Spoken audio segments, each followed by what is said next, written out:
What if I told you there's a secret healing technique so powerful it claims to repair emotional trauma by realigning your 15-dimensional energy grid? You heard that right, 15 dimensions. This isn't your average therapy session, folks. Today we're diving deep into the controversial world of Keylontic Science, the healing method they don't want you to know about. Has traditional therapy failed you? Are you tired of treatments that only scratch the surface of your emotional wounds? I get it.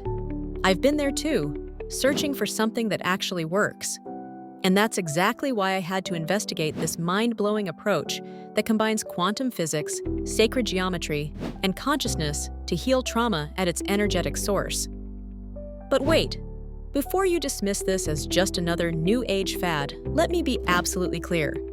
Keylontic Science is both fascinating and highly controversial. By the end of this video, you'll understand exactly what it is, how people are using it, and whether it might actually help you heal your deepest emotional wounds.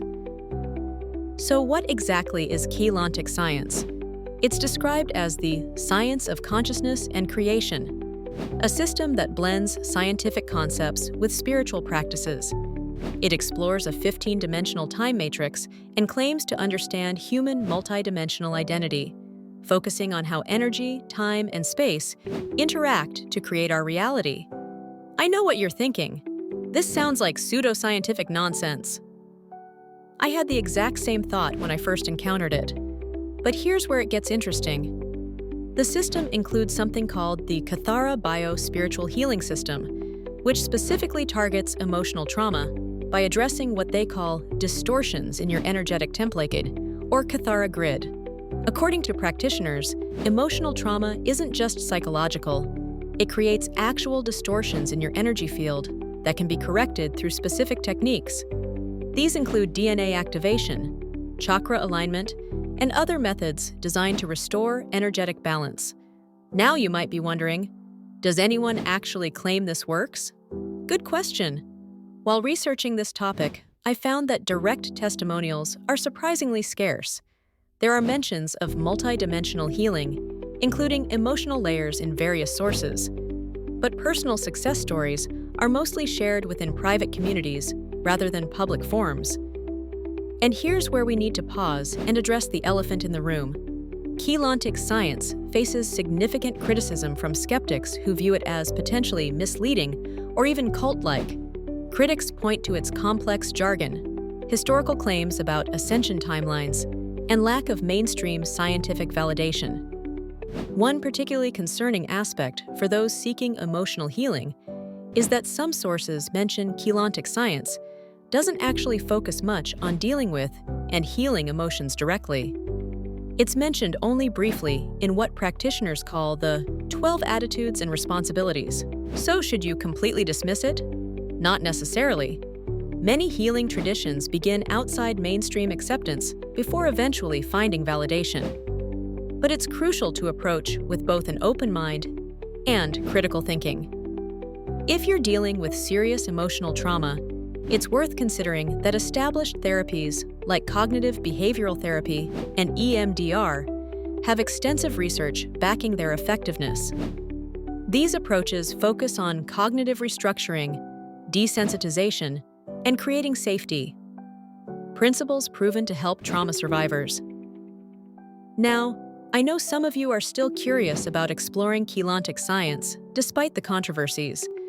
If that's you, there are resources like Kathara workshops or communities such as the Emerald Guardians that offer practical guidance.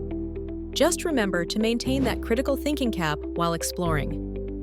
The most balanced approach might be considering Keylontic Science as a complementary practice alongside evidence-based therapy.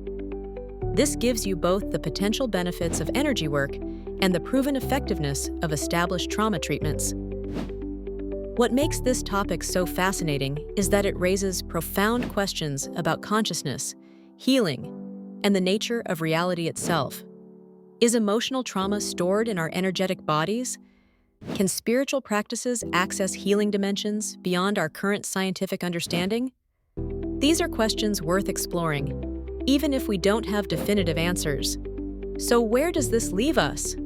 Keylontic Science offers a unique framework for understanding emotional trauma through an energetic lens. While its effectiveness is debated and direct evidence is limited, some people find value in its approach to multidimensional healing. If you're considering this path, approach with an open but critical mindset. Be aware of the system's esoteric nature and potential limitations in addressing emotions directly, and consider combining it with established therapies for a more comprehensive approach. I'd love to know your thoughts on this controversial healing method. Have you tried Keylontic Science or similar energy-based approaches for emotional healing? Drop a comment below with your experience, the good, the bad, and everything in between. If you found this exploration valuable, smash that like button and subscribe for more deep dives into alternative healing methods. Next week, we're exploring another controversial technique that claims to rewire your brain in just 7 days. Trust me, you don't want to miss it. Until then, remember that healing is a personal journey, and what works for one person might not work for another. Stay curious, stay critical, and most importantly, be gentle with yourself along the way.